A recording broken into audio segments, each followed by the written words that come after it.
tayo ng dilata. Pinangangambahan So ngayon guys, ng halos subscribe naman kayo.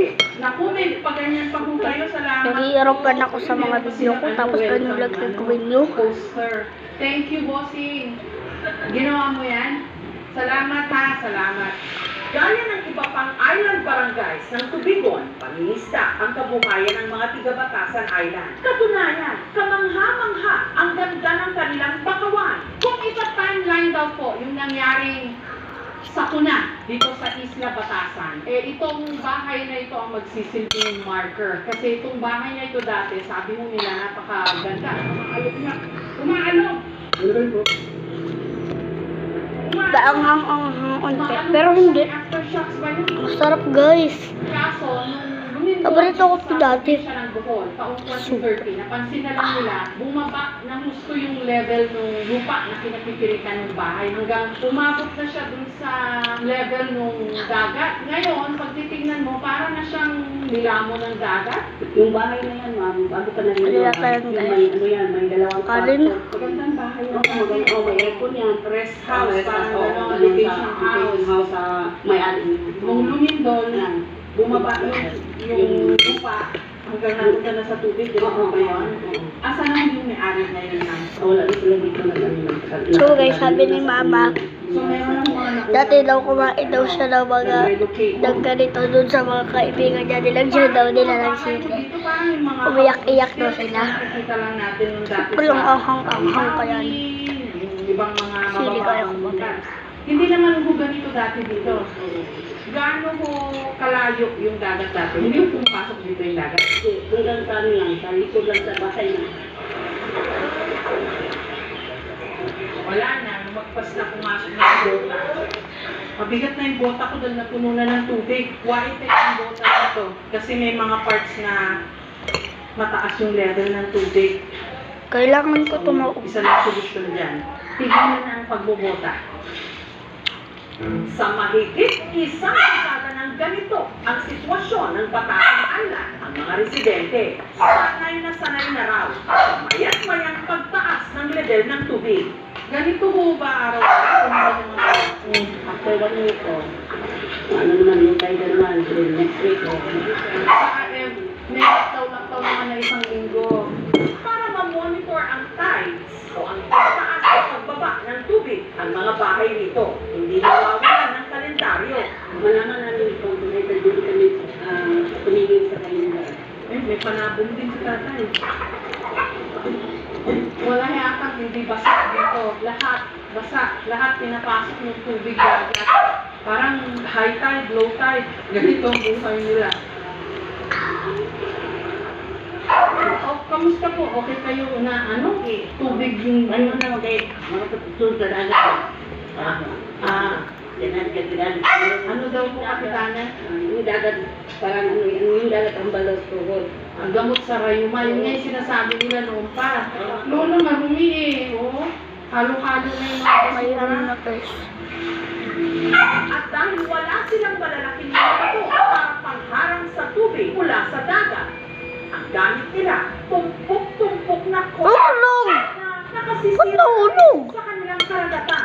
Dahil sa corals na bumuhay at nangingitlog ang mga isda, apektado tuloy pati ang kanilang kabuhayan. Favorite ko na. Isa dahil sa Hindi favorite ko. makapasok sa kanilang mga bahay ang mga basura galing sa dagat. Naglalagay sila ng lambat. Lola, ibang klase yan. Nagwawalis kayo sa tubig. Kailangan linisin. 10 over 10. Hindi ko alam, wala kayong gaspal, walang basura.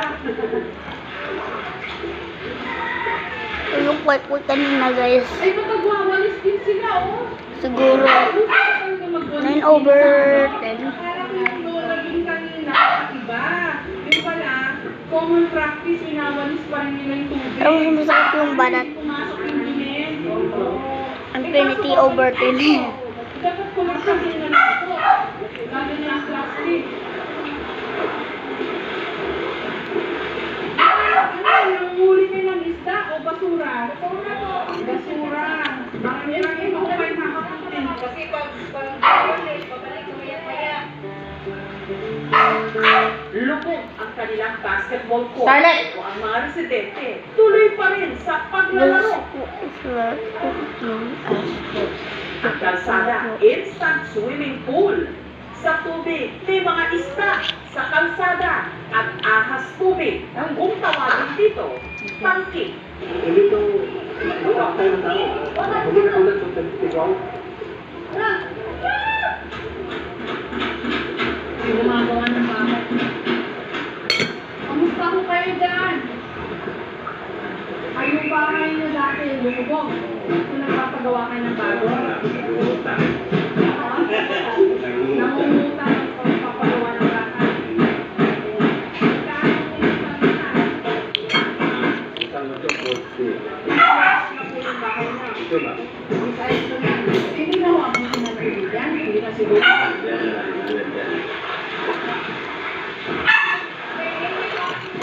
Kailangan maubos October or 8 bago mag-8 yung ano dito guys. Yan sa video. Ayan na nga lang naman ang dagat. Nasa bahay na nila. Nasa pakuran. It's na. Pipintura. Pintura kasi ano, wala akong napista dito. Eh kaso abutin din ng tubig kaya. Okay lang. Kayo po si Ma'am Mirasol? Ito po yung bahay niyo? Nakilala ko rito si Mirasol. Nasa Batasan Island na ipinanganak at nagkapamilya. Noon, hindi raw sila inaabot ng tubig kahit pa high tide. Pero ngayon, mula sala, kusina hanggang tulugan, pinapasok ng dagat. Paano mo ba mabuhay ng ganito na pinapasok ko kayo ng dagat? Mahirap po. Paano kayo nagluluto, kakain? Paano nakakatulog po kayo? Na nandyan lang yung dagat, anytime huwag kayo pasukin. Makakatulog naman doon. Minsan, paggabi yung dagat ko, hindi kami makakatulog. Ha? Pumapasok rin yung dagat kahit gabi? Kung mataas na yung higaan namin, maabot sa dagat, kaya hindi kami muna matutulog. Pag mag-ulan naman dito, ilalagay namin sa kagana. Kaya inumin namin yun. Malinis yun. Galing yun sa langit eh. May mga bata ko kayo dito sa bahay. Paano po sila? Kakandahin na lang namin pag naabot na yung dagat sa higaan. Pag kumakain, ganito na rin po. Nakaibo. Paano kung patuloy mong aakyat? Ngayon, maabot na po ng tubig. Ubos na. Kung mas tataas pa ko doon. Ang maglalagay na namin, yung ganito lang higaan. Tataas na lang. Ayon sa mga 7.